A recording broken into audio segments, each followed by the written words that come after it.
আপনারা সবাই কেমন আছেন? আলহামদুলিল্লাহ। আমরা সুখে দুঃখে সবসময় আলহামদুলিল্লাহ বলতে অভ্যস্ত, ঠিক কিনা? আলহামদুলিল্লাহ বললে আল্লাহ আরো ভালো রাখবে, অবস্থার আরো পরিবর্তন করে দিবে, ভালো থেকে আরো ভালো করে দিবে। আর আলহামদুলিল্লাহ না বললে অবস্থা যা আছে ওইটার আরো খারাপ করে দিবে, ঠিক কিনা? জহরাল ফাসাদু ফিল বাররি ওয়াল বাহর বিমা কাসাবাত আইদিন নাস। জলে স্থলে এই যে অগ্নিকাণ্ড, ফাসাদ, ভূমিকম্প, বন্যা, মারামারি, পেট্রোল বোমা, হরতাল, এগুলো তোমাদের হাতের কামাই, ঠিক কিনা? আমরা যদি ভালো হয়ে যাই, আমরা যদি নামাজি হয়ে যাই, আমরা যদি মুত্তাকি হয়ে যাই, আমরা যদি আল্লাহ ওয়ালা হয়ে যাই, এই ঝড় তুফানও আসবে না, এই ভূমিকম্প আসবে না, হরতাল হবে না, মারামারি হবে না, দেশটারে শান্তির একটা টুকরায় পরিণত করে দিবে কে? এজন্য সবসময় শুকরিয়া করব কার?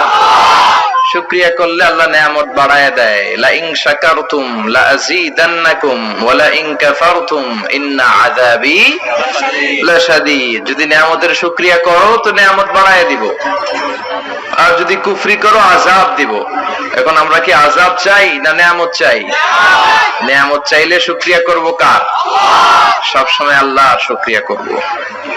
আল্লাহ তাআলা বেশি বেশি আল্লাহ তাআলা শুকরিয়া করে তার মুকাররাবিন বান্দাদের অন্তর্ভুক্ত আমাদেরকে হওয়ার তৌফিক দান করুক। আমরা পড়ি আমিন।